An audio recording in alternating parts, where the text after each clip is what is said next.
I messed up tonight. I lost another fight. I still mess up, but I'll just start again. I keep falling down. I keep on hitting the ground. I always get enough to see what's next. Birds don't just fly, they fall down and get up. Nobody learns without getting it wrong. I won't give up, no, I won't give in till I reach the end and then I'll start again. No, I won't leave. Watch my hands as a guide. Everything I wanna try, even though I could fail. All right, hello and welcome everybody to minute 54 of Zootopia Minute, the minute-by-minute podcast where we review, analyze, and scrutinize everybody's favorite hit film of 2016, Zootopia. And we are very excited to be here for our second ever live episode here at Everfree Northwest. How we doing, guys? All right, well, we got a lot of fun things to talk about today, but first, let us introduce ourselves. My name is Simul, and I am the events director here at Everfree Northwest, as well as I do cosplay. I work for BronyCon as well. I'm the BronyCon Hoofbeats mascot cosplayer. And other than that, I just do this podcast. I don't do much. This is what I do. And of course, I'm always joined here by my co-host, Choco. You guys might know me from the vendor hall because I'm selling at booth 25 and 26 with all those fancy flags and tarot cards. And this is the second con on my leg of my 5 back-to-back con weekend. I'll be at St. Louis Crystal Fair as a community guest next weekend, and the following weekend at High Roller Pony Con. So that'll be fun. and it's not just the two of us today. We also have a special guest. So go ahead and introduce yourself. Hello, I am your replacement AC race best for the day. No, but in all seriousness. Hello, everybody. I am DaWillstanator, otherwise known as Thespio. I am an online brony singer, content producer, voice actor, dancer, all-around entertainer, and I just want to extend my thanks to Choco and Simul for letting me participate in this little shindig we got here. Wow, you made yourself sound way cooler than me. We got the wrong guest. Yeah, well, this is exciting, guys. As we just saw up here, that was minute 54 of the film Zootopia. And so if anyone is following along on their Blu-ray copy at home, it's from 5400 timestamp to 5459 is what we just saw. Okay? And actually, there's something exciting about this as well, because this is minute 54 of a film that lasts 108 minutes. Anyone who can do the math here can see we are at the exact midpoint of the film. We've made it halfway, Choco. And it took us only 2 years. Only about 2 While the years. Star Wars Minute is already done the Attack of the Clones and Revenge of the Sith within that time period. So we're way behind our fellow minute-by-minute brethren. But we're sticking with it. We're sticking with it. But it's get there. it's very good that our live panel happens to fall on this specific minute. This is our halfway point. So another 2 years of this. Yeah. It'll be 2 fun. more years. All right. Congrats to you two. Yeah. So we saw a few interesting things in this minute here. What we're kind of looking at in this scene, what's sort of led up to this if you're trying to sort of remember where we're at in the movie. First of all, raise your hands. Who has seen Zootopia? Yeah, most everyone here pretty much. I figured. Yeah. I'd be very several times, right? I would be very disappointed if none of you raised your hands. Or it would be fun to see them watch this 1 minute out of context and Yeah, interpret that the too. entire movie from that one True, scene. very true. Yeah, that could work as well. Well, what's sort of been happening here is that Nick and Judy, what happened before is they met with Mr. Big, right? This was a few minutes ago. He's that shrew mafia boss.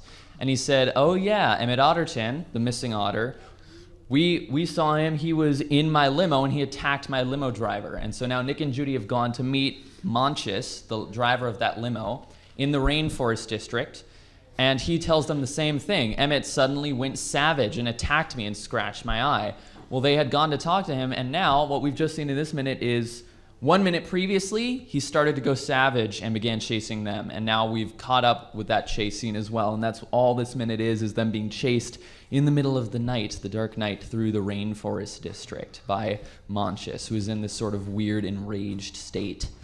So that's kind of where we're at in the film right now. We also got a fun scene kind of spliced in there involving Clawhauser back at the police station. I love Clawhauser. What a great Clawhauser character. is just so adorable. He's like that. Whenever somebody posts something that's cute or adorable, you always see that GIF on Twitter of him just like. You can always judge a film by how many good reaction GIFs you can Absolutely, get out of it, yeah. I think. For sure. Well, this minute begins with that chase scene. If you rewind it a little bit here.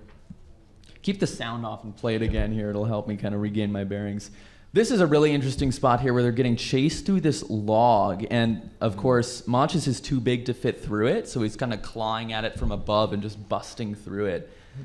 I suppose, do you think the log, it's probably been sitting there a while. It must be rotted out. Yeah, probably somewhat of a fallen tree that has just decayed over so long, but it hasn't shrunk enough to where it could, fall more to the bottom of Tujunga. It's Tahunga. Tahunga. Yeah. See, I'm keeping with the theme here. Bang, Yeah. bang, bang. But we have to remember that, again, Zootopia was artificially created with all these different biomes. Wait, near it. what do you mean? What?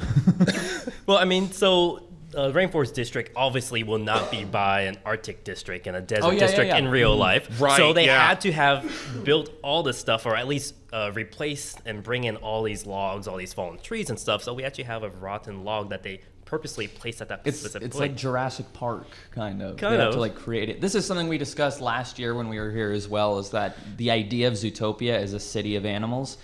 We were talking about this with AC Race Fest. It would be really difficult for this city, when you actually look at it, you see some of those establishing shots earlier in the movie. It's subdivided into these different districts, right? And each district has a different biome.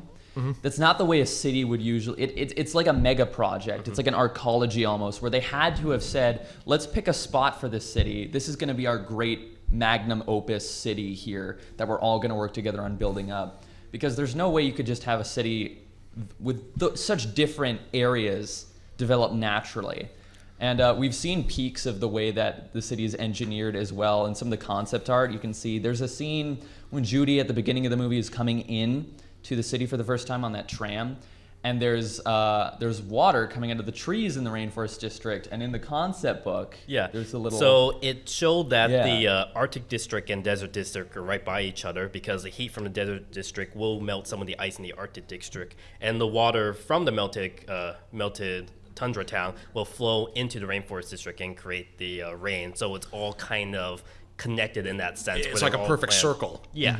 So if it wasn't for that purposeful planning, it wouldn't actually be there. And actually, we do see that in 19th century cities where a lot of towns, when they start migrating westward, will actually purposely build cities based off the ideal model blueprint. That's why you see a lot of towns, if you go on the East Coast, are all kind of chaotic and spiraling outward. Boston. Yeah. Downtown Boston. So if you go to like Texas and Missouri and stuff, it's all nice, neat little squares where you have the post office, Grids. the church, and whatnot. Yeah, and then you go to towns like, New York, where everything is just like, like really sort of crammed into there. You're trying to fit in as much as possible, and it's really indicative of an older city, especially if you go to Europe.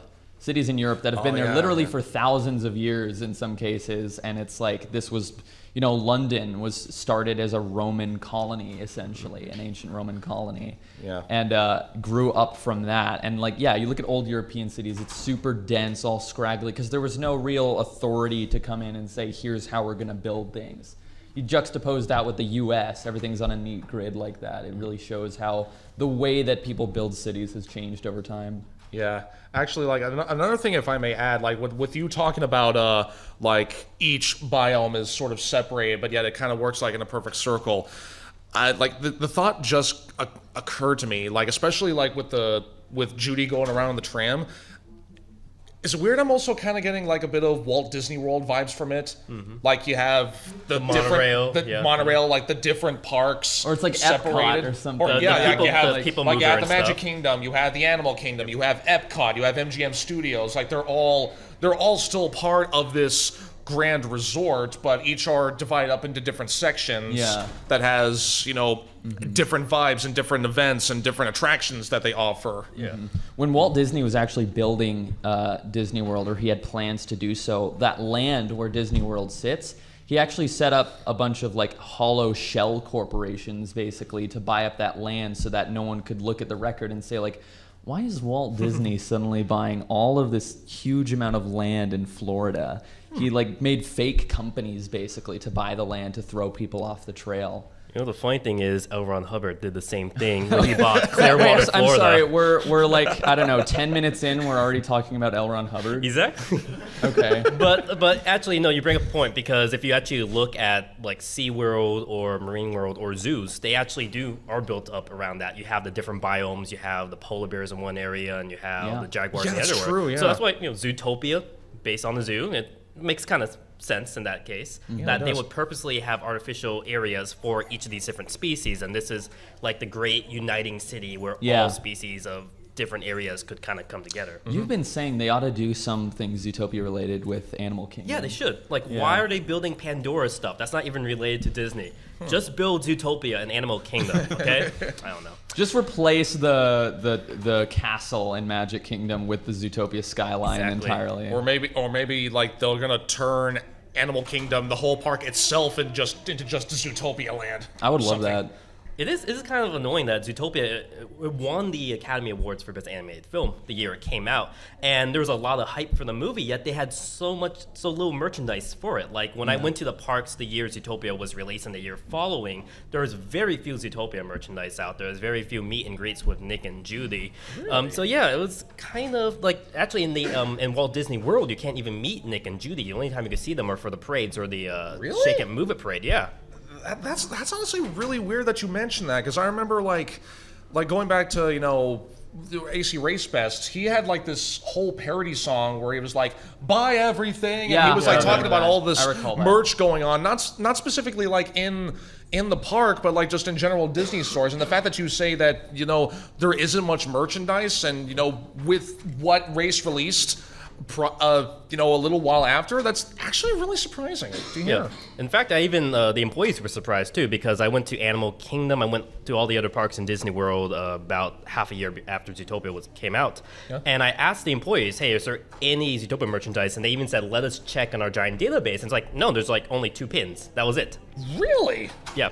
They had merchandise, I think, in like the Walmart and Targets, but nothing specifically at the parks. Yeah. So that's really shocking, honestly. Well, here's another shocking thing. So this app that Clawhauser had, we thought it might actually be a real app. And Simul, we actually looked on the App Store last night to try to find this app, and surprise, surprise, we couldn't find it. We couldn't find it, although this is just on the Android App Store. There might be an iPhone thing, but I feel like it would be on both if Disney's going to bother marketing that thing. We did not find this app. I wish this app existed. I did find some weird bootleg platformer game involving Zootopia, which was just totally bizarre, and it had it didn't make any sense. It was like really badly drawn Judy profile angle, right? And then the background looked like it was ripped from some generic dungeon crawling game. There's with torches on the wall and like a painting of dragons. Yeah, there's banners of dragons in the background. It's like, that doesn't even work. Yeah, it didn't really make much sense. But I mean, if they made an app like this, I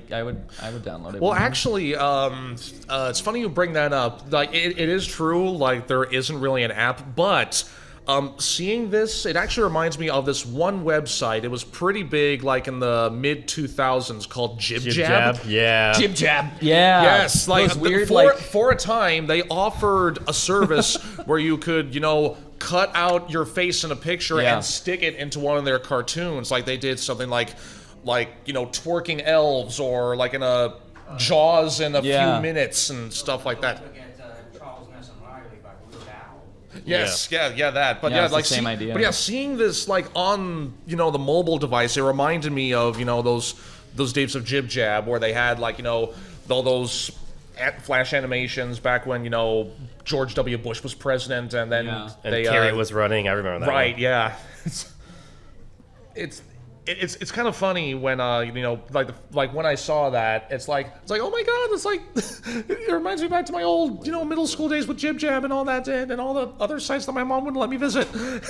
But it's pretty crazy. Yeah. I mean, so if we take a look back at the minute at hand here, this app that Clawhauser is looking for, because what happens here is we're cutting to Clawhauser because Judy is like, oh my gosh, we're in trouble. She's calling the police station to try and get backup. You see Clawhauser now, the red light on his little intercom is flashing, but he's distracted, showing this app to what appears to be a wolf who's like under custody. It's not even like a coworker he's showing it to. It's just some random Yeah, he's guy. wearing like a normal t-shirt, and you can see that he's handcuffed. He's handcuffed, yeah. Or rather, paw-cuffed. Oh, I just realized his mug also says "I heart Gazelle." Yeah. Look at that there. You guys didn't see that before. And what's interesting is the cop that's actually holding the perp is just standing there and allowing Clawhauser to just kind of talk to this wolf without even making any reactions. You can see the wolf is like just trying to look away and say, "What am I doing here? What am I doing here?" Yeah, Wolf's just like, really? Do I have to go through this? Please just take me to my cell. Is this my torture that you're going to subject me to? And the cop's not cruel holding and his shoulders, not even batting an punishment? eyelash. Oh man. He's probably used to it by now. He's just like, just let him have his moment. This is just how the police department runs in the city, I guess. This is a world where furries are illegal. Oh. Yeah.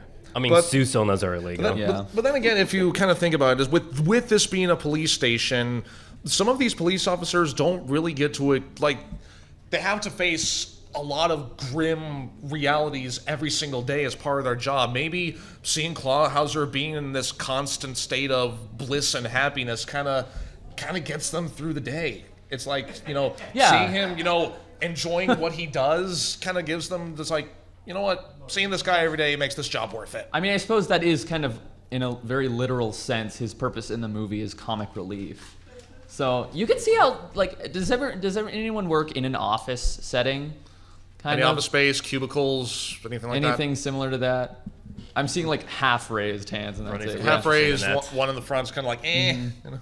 Do people, and if you work in an office, or even if you don't work in an office, I feel like anyone who has coworkers, there's like the one guy who's a certain way. You have types of people, right? So Clawhauser is the more kind of, free-spirited in the work environment here at ZPD.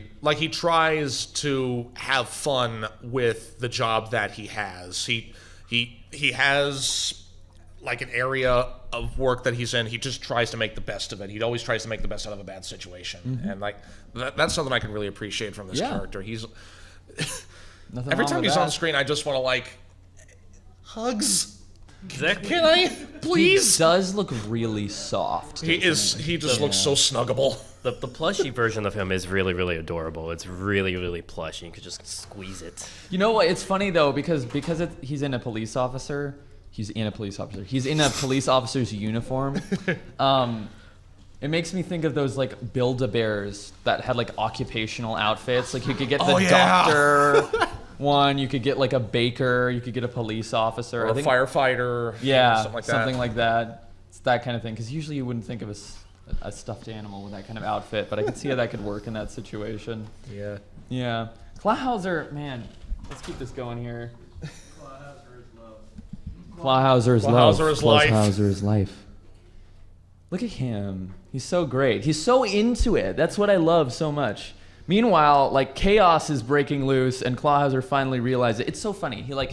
He's like, hold on 1 second. Let me just take care of what's on my intercom real quick. Oh no. I say, oh no, I have to be serious now. Yeah. Ooh, that's a good point. Ooh. Clawhauser should get his own animated short.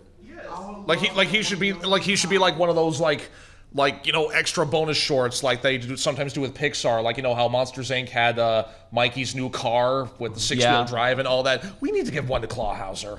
I think we deserve that. Instead of that, half-hour long Frozen short that was at the beginning. Please. Like, what is the purpose of that? Short, right? Yeah. Oh my god. It's like, I'm sorry. No, that's not a short. That's just a pilot episode. Coco was a good movie, and that part just kind of like, I don't know why. This adds nothing. I don't think we need this at all. Frozen is one of those films, it's like, okay, look. Frozen, if you look at just the movie Frozen, it's not a bad movie. What's bad is that Disney has taken Frozen and making it like the one thing that they keep hammering on with the marketing. It's so aggressive. The hype. Yeah. There's too much hype around where They won't let it go, exactly. They won't let it go. I like that. Yeah. Let it go. I mean, wait, what year did that movie come out? Like 2013?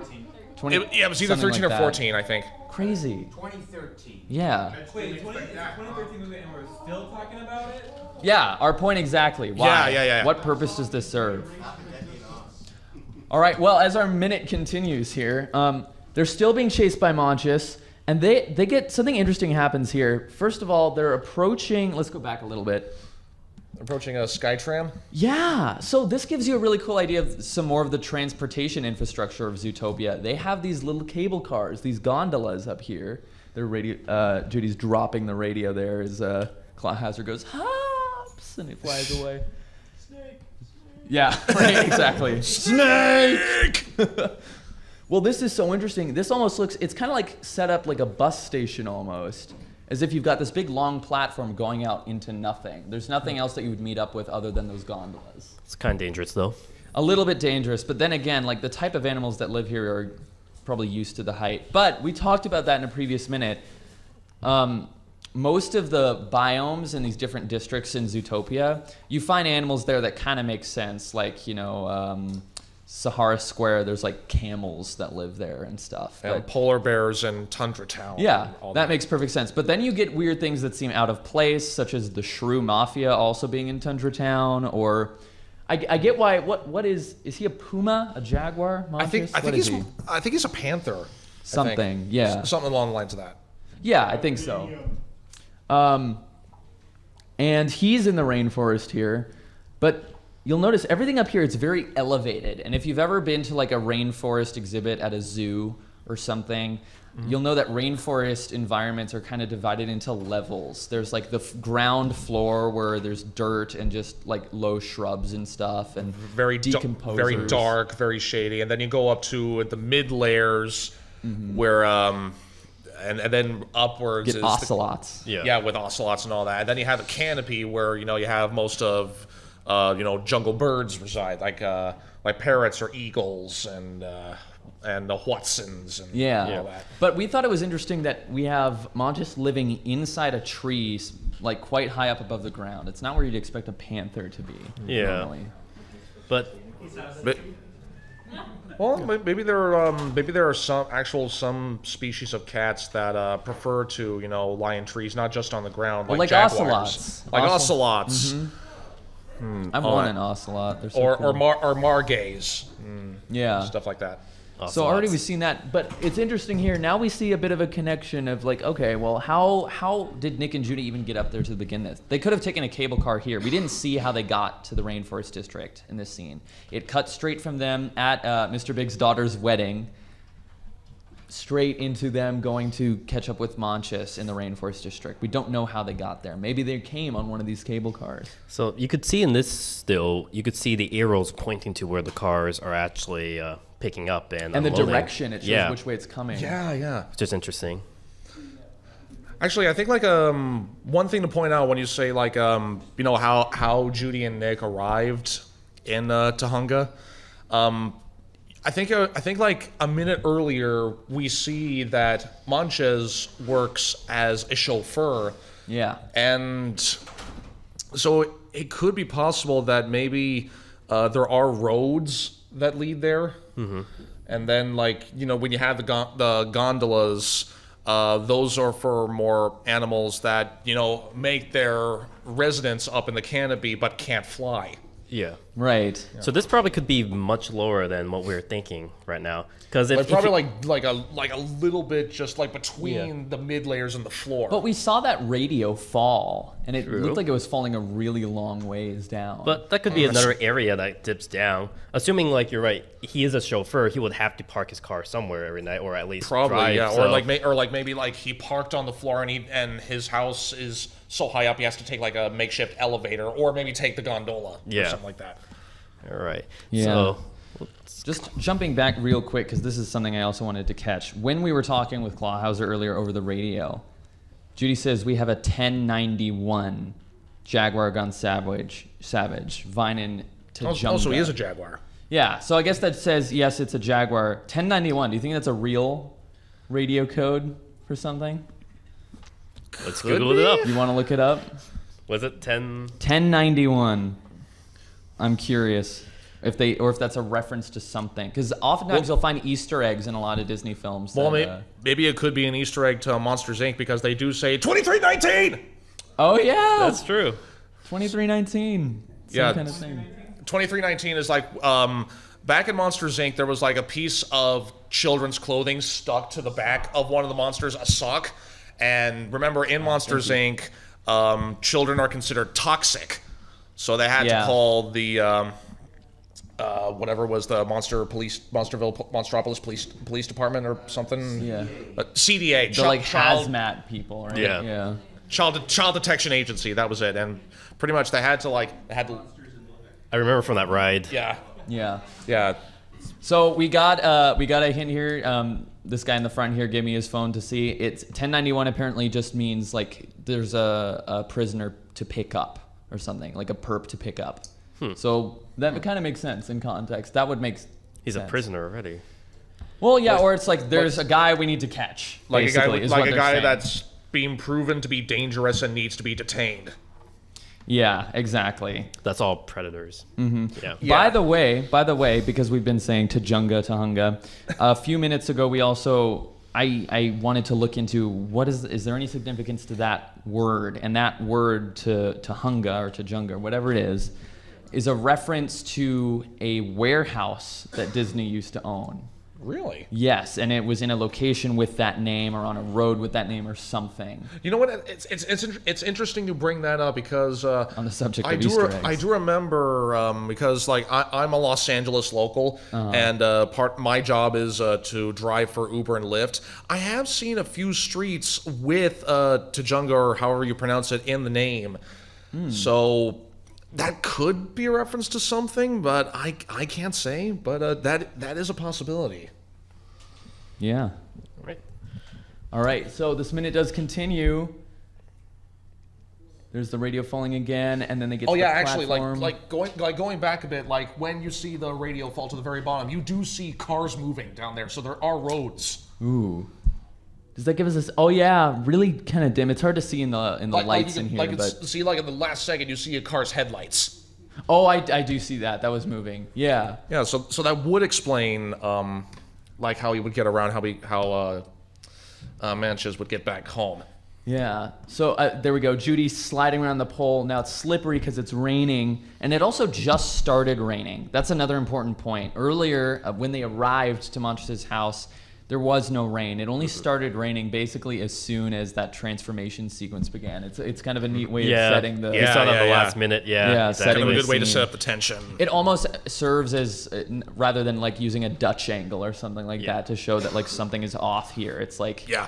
It's a thematic change that tells you like the tone of the movie is about to go in a totally different direction. Yeah. And again, since this is all animated, they had to plan all these scenes perfectly. Yeah, that's a really good point. Because it's all animated, it means absolutely nothing in the frame at any given time is there by coincidence. Every single item here, because it's artificially made, was placed there with specific intent. That's something you can really, you can't apply that kind of reasoning necessarily, that kind of lens to a live action film or something similar. So for example, just this one frame that we randomly just paused on, you could see Judy sliding off where the arrows are actually pointing off. And if you guys were at my transformative art panel last night, that's a very Alan Moore Watchmen type thing to do, is to have double meanings with the symbolism in the scene. So I actually like that part right there. Yeah. And Judy's now dead, so the movie's over. We're done with the minute. We're done with the movie. She's dead. The end. May she rest in carrots. There we go. We get that nice angle, her dangling above there, barely hanging on. Oh yeah. Almost fell for Hitchcock. Yeah. Again, it's Now Nick catches the gondola here. Now hold on. So does the gondola come up the cable and then stop and wait, or is he kind of like pulling it back? because that would be a bit dangerous. Yeah. Well, it's like because if you've ever been on a ski lift, it doesn't stop, right? Yeah. You just have to kind of sit there like this and wait for it to come up behind you. But also, we have to remember how small Nick and Judy are, and look at his size compared to his gondola. This is something I don't think Mr. Monches could get into. That's a good point. Yeah, actually, if I may thought add, about because as someone who has like I may not have gone skiing, but I have been on gondolas like this when I traveled to Europe, And how they do it, it's like, yeah, they bring them down at normal speed, but then once they're at the pickup point, they slow down, but they keep moving, so that way that the conveyor belt doesn't stop in the middle while it's transporting, so that way it slows down enough to where people can still get on. So it's probably one of those types of gondolas. Because you can tell, to where it slows down enough to where people can still get on, but Nick probably caught it like around the time like it was just about to leave. You can tell it seems to be pulling at him a little bit, right? Yeah, like he's trying to stop it. Yeah, but Choco, you brought up a really good point there. That looks like it couldn't possibly fit Monchus. It's only meant for smaller animals. Yeah, obviously a shrew would not be able to get into a gondola like this, and Monchus would probably have a hard time squeezing into that as well. A big thing we discuss a lot on this podcast is the way that you would have to design a city to accommodate animals with vastly differing morphologies, different body types, right? Because you've got mice and shrews, which are like this big, and we've seen, solution to that, maybe give them their whole own city, like Little Rodentia. Little Rodentia was actually the focus of the last live episode we did at Everfree. And in other cases, it might be, that's a form where you say you got to keep this population kind of separate as a safety issue. Here, it's like as if we have this transportation mechanism, but it's only really meant for the middle size of animal here. Yeah, like actually, like I've seen a few nature documentaries. Like the biggest animals you'll probably find in the higher levels are probably the birds. Yeah. But there are no birds in Zootopia. That's true. That's the big thing we were talking about in previous minutes. No. Sorry, bird furries. They might save it for future movies, but at the moment, we don't know the existence of birds or aquatic sea life. So something like that, yeah. Look at that. So, I like this here because in this whole film, we're used to seeing animals in a very anthropomorphized depiction, right? Where they're on two legs, they're wearing clothes, they've got very human-like features. But look at this frame here. This is a very different thing entirely. This actually looks like an animal, you know what I mean? Like, that's something that's gonna eat you. Yeah, it's like they stripped away the what makes them anthropomorphic, what makes them human, and really turn them into what they really are, an animal. Yeah. And in many different versions of the word. And like what we were talking about in the last minute, we were talking about how to make them look more human, they had to give them much wider, different pupils, different eyes. Yeah. And we see them kind of revert to the animal-like pupils in this scene right here. Yeah, like the pupils are like shrunk, like an actual cat is. Yeah, because that's the thing. Does anyone have like pet cats or anything? Yeah. They've got those slit-shaped pupils, but if it's dark out or something, they go big and round, right? When they first met Monchus in a previous minute, and he was kind of on guard, and because he was injured and kind of freaked out by what happened. He had an eye patch also. He had that eye patch on, and his eyes were those big round pupils. And only once he started to sort of transition into this enraged state did it go back to these slits and get more predatory. Do you have a comment or a question? Comments is that one thing they missed upon is like with animals like this, like hunters, the way they evolve is they don't want you to know where exactly they're looking. So instead, so you don't actually see the whites of their eyes. Yes. Oh yeah. That's a very good point. We talked about that in previous minutes as well. Most animals you think of, there's a psychological thing about it because as humans, the way our eyes are is you've got the pupil and you've got the iris, but you can see a good part of the whites of your eyes, the sclera, right? And part of what that does is it lets you see where the person you're looking at is looking, right? It gives you some information about the person that you're interacting with. Part of the reason animals can seem intimidating to us or sort of alien is that they lack features that have been developed over time that give us an ability to divine some information about the person we're interacting with. If you can't see where someone is looking, it's a bit intimidating, right? Because you don't know what they're thinking. You don't know, are they gonna help me or hurt me, right? So that's another reversion we see. Actually, in this scene, you kind of can see the whites of his eyes pretty well. But in earlier scenes, especially during the moment of transition, it definitely became much more animalistic. And with Emmett Otterton, we were talking about when you see that flashback of him attacking Monchus, you see you can't see any whites of his eyes. Yeah. Oh yeah, like I think like you could only see like maybe like the little red dots, red dots, reflections, and all that too, where it's almost like he was like possessed by the devil or something. Yeah. And if you go back and actually look at some Disney movies where animals are actually the main character, like Jungle Book or Tarzan, for example, or Robin Hood. You could see that they have very visible whites. But if you go and look at similar Disney films, but animals are like the sidekicks or non-talking characters, you see they have animal-like features, larger eyes with less whites showing. So it's a great way to actually show that these animals are more anthropomorphic as opposed to savage animals in this case. And that's a nice transition because Manchas, when he's standing up, and he looks like he has human features. We kind of identify him with these same qualities we would be with human characters. And now that he's on all fours, bearing his fangs, very, very large eyes, it's very, very hard to see him in that previous state. So it's like the werewolf transformation we're talking about. Like even like the scrunched up nose to kind of give way to show off his teeth. That's another thing I noticed because like he looked very plain faced before he went savage and all that. But yeah, he's truly acting like how an animal would. All right, let's keep looking here. That's scary. Nick here yelling, "Hey, carrots, carrots, get in! I've got it." And then look at that, where that minute ends. That's the end of our minute there, right as we're about to leap Perfect forward. cliffhanger right Literal there. cliffhanger. Actually, yeah, Judy's hanging off the side of a cliff, literally. Or more like a dog hanger. Yeah. That it could be on a cliff, but let's just agree it's both. It's like a pier. It's like a sky pier. Yeah, something like that. So interesting. Yeah, that's not the first literal cliffhanger we've had at the end of a minute either. There was when Nick and Judy were about to be iced, by Right, Mr. Big. yeah. We had 1 minute that ended right there. We seem to always get stuck. Minutes often end up like cutting sentences in half because our rule for when we do this podcast is that we don't really fudge the timestamps around to make it fit like a clean scene. That's where the minute ends. Even if someone's mid-sentence, mid-word, that's what we're going to do it to. Timing! Yeah, exactly. So, look at Nick. I'm sorry, just like seeing his eyes like that. Yeah, just keep doing that. Let's make a GIF out of that motion.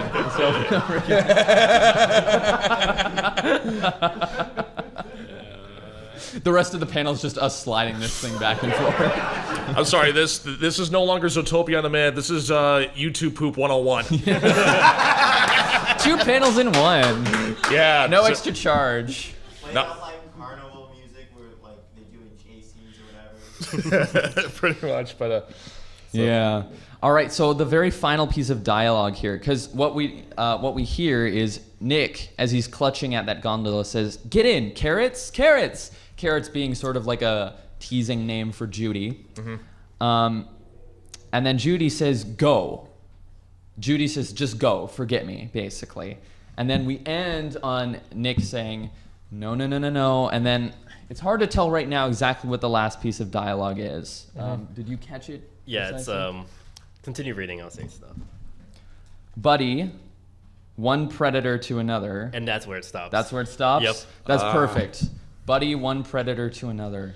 Interesting, huh? So, yeah. nice. So they still identify themselves as predators. And that's a huge theme in this movie, isn't it? The Yeah. predator-prey dichotomy. Yeah, that's... And this is actually, you know what? I hadn't thought about this, but this is super interesting in that we think of Nick as a predator, especially in his relation to Judy. Foxes and rabbits are like very stereotypical enemies in nature, right? The fox preying on rabbits, right? Yeah.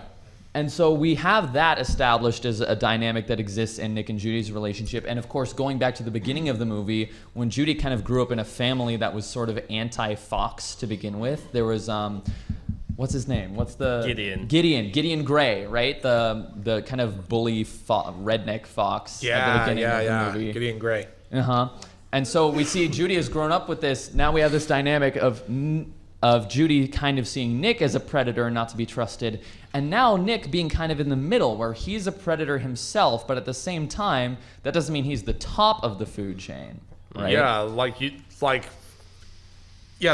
going back to what you said about the food chain, it's like there will always be another animal bigger than you. It's like eat someone for dinner, someone else eats you There's for always breakfast. a bigger fish, right? Exactly. call back to the Star Wars Minute.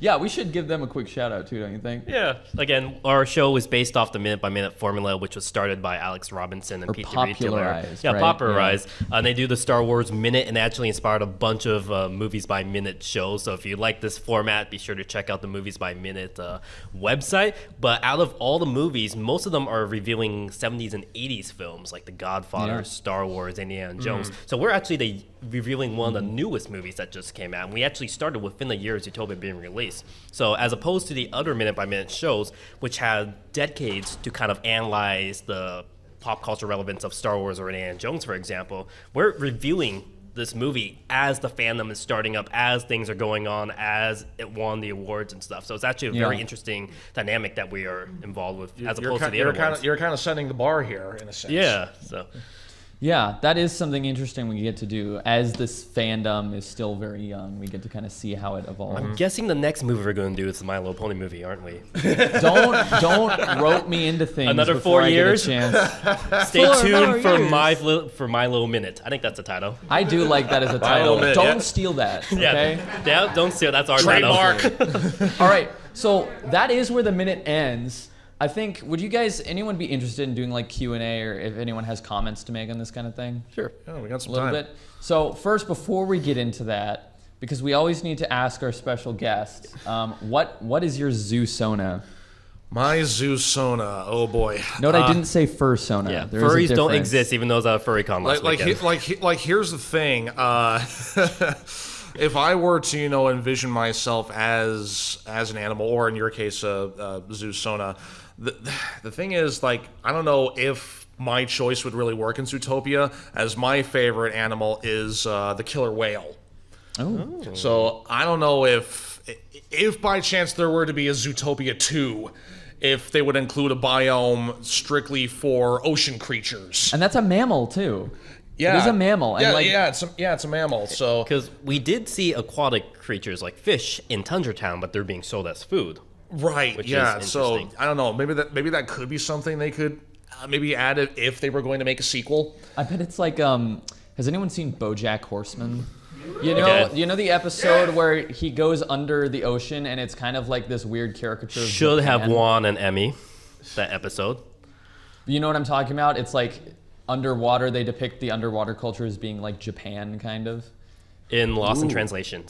It was a parody of that movie, Lost in Translation. Oh, Which was the this- guy going to Japan. Another example of references where I get Yeah. the reference, but only by other references. Yeah, because Simpsons did a parody of that movie too, and so many other shows. Yeah. So we were discussing this actually when we were looking at the minutes involving Mr. Big, right? And that scene, because that whole scene has so many obvious allusions to The Godfather, right? Neither me nor Choco have ever seen The Godfather, but the thing is, we were picking up on this and saying, oh, that's an obvious Godfather reference. Not because either of us have ever seen Godfather, but because we've seen so many other things that have referenced Godfather that we just kind of pick it up secondhand. Yeah. You can add a third one to that list too. I have never seen The Godfather, but I am aware of its existence. I have seen many interpretations of it in pop culture and in parody, so I can get the general gist of it without having to actually see the movie. Yeah. What's the name of that trope? The Simpsons isn't funny. No, it's or like something. Seinfeld isn't funny. Seinfeld isn't funny. It's Yeah. a trope because so many Seinfeld jokes have been told in other pop culture media that when Sure, people yeah. go back and watch the show, it's like, oh, it's not funny. That's been told many times. Or Citizen Kane, for example. When people go back and watch Citizen Kane, they're like, oh, why is it good? It's just doing the exact same things I've been seeing all these other films doing. It's like, no, it's the first film that popularized a lot of these things. Same as Watchmen, when we were Yeah. talking about Yeah. that yesterday. Yeah, but going back to Zoosona, I would sort of picture myself as a killer whale, and it would be interesting to see a possible ocean biome be explored, either in a short or like a spin-off series, or maybe even a sequel. But I will say this: my fiance Katie, she's been thinking about what she's been telling me is that if she were to have like a Zoosona or however it is, she would want to be a river otter, Oh, kind of like Emmett it. Otterton. Yeah. nice and cuddly, yeah. Nice. That's a cool one. Same family as weasels, and I didn't actually know that until recently. And pine martens, yeah. Otters, weasels, pine martens. all same family. It's funny how in doing this podcast I've learned more about like actual animals than I thought I would. like I didn't know, for instance, I thought sloths were like a type of primate. They're not. No. No. They're something else entirely. He wasn't a biology major like I was. No. So. I didn't have a biology major either, but I watched a whole lot of animal documentaries and kids VHSs. I got and zoo stuff like books. Yeah. that. Zoo books, those count too. Yeah. Oh, it's okay. All through the captivating, colorful pages of zoo books. Oh God, those commercials. That mailman always looked so happy to give the zoo books to that Right? kid. Right? Like, what a friendly mailman. It's like, now I use them to write school reports. They're cool. Oh, it's scary how I still remember how they go. Gosh, that's weird. All right, so I think maybe we'll have a few questions here. So I see your hand up. I had a comment. It's like, Sure. You know, I wanted to notice how Gideon Gray in Zootopia is like the back end. Is like in other areas, like you see Gideon Gray, like in Gravity Falls. It's like you see Gideon. And there's another- Oh, people named Gideon are always Yeah, villains. and also in Yeah. Scott Pilgrim as well, the last boyfriend of Romana Flowers was also named Gideon. I actually noticed that as well because I was looking at all the Gideons in fiction, and most of them are all villains. I've heard of that trope as well. That's interesting. I don't know. Gideon comes from the word destroyer. Does it really? Yeah. Oh, Ah, that probably has something to do with it then. Well, the more you know. now I know what to name my villain. Yeah. That was the last thing I had to write for my story, man, and now I've got it. You know, it actually kind of reminds me of kind of backtracking a bit to My Little Pony. The season 7 finale, Stygian. I could actually, like a friend of mine pointed out that Stygian, like literally means darkness. So it's like any sort of name that has Idian is pretty much destined to become evil. Interesting. In a sense, I don't know if that applies to all Idian names. It's just something I noticed. Wait, you're a brony? That's like when you get really obvious name references. J.K. Rowling does that a lot. Yeah. Like Remus Lupin. I wonder if he might be a werewolf. Oh, I God. didn't know about that. Or what is it? Hunger Games. Like Pita Melark. Bread. Yeah. Oh, you mean the baker's boy, don't you? Oh. No. The other one. Yeah, I guess if you guys were at my panel last night, you'll see that Alan Moore basically rips on JK the entire time, but we're not going to get into that. Let's take another question. Yes, you in the back. I'm just going to make a quick comment. Sure. All that talk about Clawhauser, basically being this happy, bubbly, one point of light in the police, in just the police station. Are you basically suggesting that he is the police station's Pinkie Pie? Maybe. Maybe. That's my head. Wait, this is not a brony panel. What are we talking about ponies? We're not at a PonyCon, are we? Oh no, I got on the wrong plane. Oops. What con is this? This isn't Zootopia Northwest? Basically. That's a good comparison. I'd say he's less overtly... Like, he kind of gets picked on, though, doesn't he? Yeah. Clawhauser? He tends to, yeah. He's like bottom rung kind of guy. So, I don't know if that's a perfect comparison, but I could see a case for that, certainly. Possibly. Yeah. Wyatt, what's up? First off, which episode did you learn? Which episodes did you learn more about elephants and things so far? 2, what movie do you think? Do you plan to find a new movie to do minutes of when Zootopia is over? Oh boy. Elephant question first. We've seen elephants, right? Yes, we talked a elephant bit in the about room. it. Yes, that episode, Elephant in the Room. What's her name? Francine. Francine. Happy birthday. In that one? Yeah, I think we learned a bit. We looked up elephants a bit. I guess so. Elephants are neat. Elephants are actually really smart animals as well. Yeah, but they can also be like actually really dangerous. Oh, yeah. Yeah. Yeah. Though not as dangerous as hippos.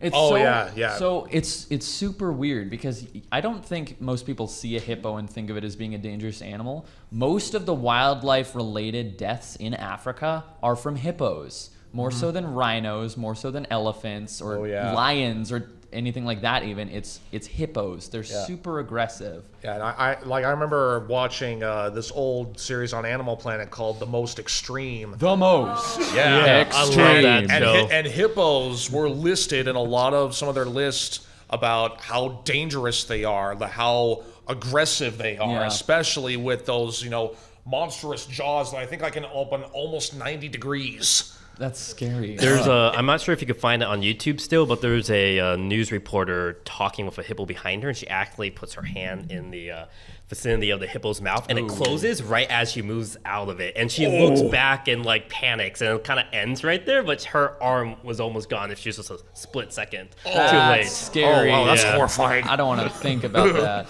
that. Just so we don't gloss over the second question, we've thought, like we've mentioned a few times, we've thought about doing other things like this. Before we decide on Zootopia, since we're both involved in the pony fandom, we thought we might do Equestria Girls, but we didn't think there would be enough material. But now that there's an official My Little Pony movie, we've been considering it. Like we said, we kind of saved some of the social media names just in case we want to do it, but we would probably have to do a different format in that case then. Yeah. I think what's so funny is we'll often end up, because we don't live in the same place. I actually live in Seattle. And I currently live in Austin, Texas. Yeah. But so when we do our podcast, we are just using Skype or Discord or something to talk. And Not Discord a oftentimes- villain, but Yeah. Oftentimes we'll finish recording, but then we'll keep talking. And we'll end up talking about like really interesting topics. And it's the type of thing where it's like, man, I kind of wish we'd still been recording this. Yeah.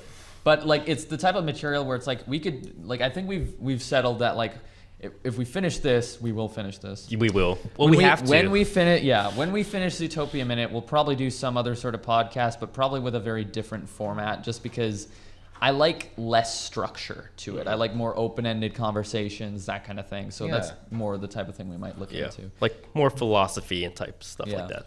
Did we have any other raised I hands? think we had one over there. Yeah. I can certainly understand why Clawhauser is at the front desk and not a street cop.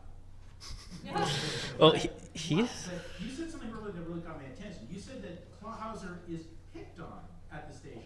I didn't think I personally did not perceive that. Can you give an example of what Clawhauser being picked on?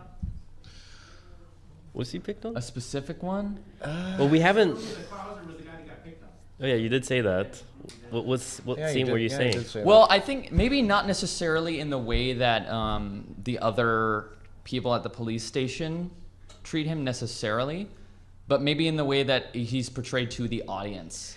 Like, oh, you have a donut stuck in your... He and even it's- said he was a stereotypical fat cop that Yeah, eats donuts. exactly, So, right. Yeah, he's acknowledging he's a stereotype. I guess that's kind of like Pinkie Pie, acknowledging the fourth wall or leaning on the lampshade a bit. Yeah. I don't know. I don't know if there's a fourth wall thing so much as it's just like... So it's Seeing leaning on the the- lampshade. That's a trope. Is it now? That's leaning on the lampshade. I need to read TVtropes.com. Oh, don't. You're gonna get stuck for 3 days. Do yourself a favor, don't. I missed 3 days of college because I actually got sucked into TV tropes. So this is true. I'm not. This is not hyperbolic. That is true. That's amazing. Yeah. So I think maybe not necessarily from like the other people in the movie, but like the way he's presented to the audience. Yeah, probably not That'd be my not in a literal sense, and I don't think we've seen something like that actually happen on screen. Yeah. It's probably just maybe something implied that But he's a lot of screw up, right? Even a this lot of scene characters right are open here. to interpretation in this Yeah. sense. Even this scene right here, where he's delaying answering the intercom, it's showing him that he's like maybe not always quite on top of things. He's a bit clumsy. Yeah, a bit clueless, but still has a good heart. Yeah. All that. Of course, with a heart of gold. Oh yeah. That's why he needs a short. Yeah. All right. Yes, Right. please. I think we have time for one more question. Is that right? Wait. Yep. How much do we have? 5 minutes for me. Right. Okay. Yeah. I think one more, maybe two if it's short. Okay, this is just on that same topic. The cops are shown to be very, rambunctious with each other. They like to roughhouse and stuff. So, like a little bit of teasing seems like it would be a really common thing inside the police station. So maybe they would tease him just a little bit more because he is not as like physically able as the rest of them. There's an argument for that. I Yeah. think. But going to military academy myself, there's actually a lot of teasing between stuff like- Hazing, right? Yeah, Yeah. hazing. Yeah. So I could kind of see that. Someone like him would kind of be teased. Yeah. Yeah. All right. I think we saw one more hand. Very There's short, one though. more in the back right there. Yeah. Very short. Do you think there will ever be a sequel? I hope so. I really hope so, and I I- think so. I wouldn't mind a sequel. I think we mentioned it a few times every time we do this panel live. I know most. Mammals in the Yeah. Yeah. Yeah, most people would want I think the movie is perfect as is. Like, if anyone was at my last panel when I was talking about Watchmen, how it was kind of perfect and complete, you didn't need any prequels or sequels, I kind of feel that way with Zootopia. So I wouldn't like to see a direct sequel. But personally, if anyone knows the Tezuka format, where he reuses the same characters but tell different stories, like Astro Boy and Buddha and whatnot, I would love to see these same characters used, but as if they were actors in a new film. So not exactly a buddy cop movie. So you want to have the same setting, the same world. No, the same characters, but maybe a different world. Because remember, before Zootopia was the before it was the movie, it used to be. It was really started as a spy movie. Yeah. Then it was a dystopian future where predators were kind of seen as lesser citizens, and Nick was trying to open an amusement park just for predators. So there's concepts there that could be reused. So it might not be Nick and Judy the characters, but the same like actors. Nick and Judy as actors acting in a new type of film. So maybe they could do that spy film, but it's not Nick and Judy, but the same characters. Yeah, Or that would that. be cool. Actually, Yeah, that's that makes why I want to That might see be something, yeah. that makes me think of that. There's some animated movies where they do a like blooper reel, but it's fully animated. As Oh if, yeah, like Lion King, most of what Pixar yeah. does. Bugs and all Life, that. Toy Story, yeah. Toy Story, Monsters Inc. You can see something like that. yeah. Cars. Jeez. All right. Well, I think that's going to be about all the time we have. I want to thank everybody for coming. Do you guys have a good time? Awesome. All right. So that'll do it for this episode of Zootopia Minute. If you did enjoy, please check out our YouTube page. That's where you can find all the episodes of our show. You can also follow us on Twitter at Zootopia Minute, like us on Facebook. And if you have any sort of comments, you want to tell us anything at all, you can send those to our email address, which is zootopiaminute@gmail.com. So without any further ado, I just want to thank everybody for coming. And I think we want to give our last word to our special guest. Again, a round of applause for him for showing up. Oh yeah, thanks guys. This was a lot of fun. Thanks for having me. Yes. Thank you guys so much for coming. Please enjoy the rest of Everfree Northwest. Peace out, y'all.